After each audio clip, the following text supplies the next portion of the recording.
L'objectiu que ens hem de marcar, i evidentment com a cap de llista crec que he de liderar i he de fer possible, és aconseguir que l'espai sociològic que hi ha a Lleida ciutat, des del punt de vista del sobiranisme i de l'esquerra independentista, retorni a l'Ajuntament de Lleida, perquè precisament així hi ha una representació real al primer govern de la ciutat de la realitat sociològica i política de Lleida. El segon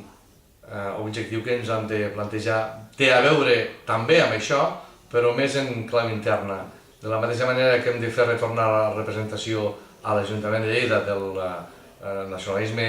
sobiranista d'esquerres, el que hem de fer és ajudar a reforçar l'estructura política d'un partit que, en teoria, els vents li fan favorable i per tant hem de fer bona aquesta teoria. I en darrer terme, jo crec que estem a 2 anys vista i per tant tenim molt temps per parlar a nivell intern i extern i hem d'estirar cables, fer llaços i buscar col·laboracions en l'àmbit associatiu, en l'àmbit ciutadà, perquè entre tots hem d'aconseguir que la política a Lleida es netegi, sigui molt més transparent i que la gent acabi perdent,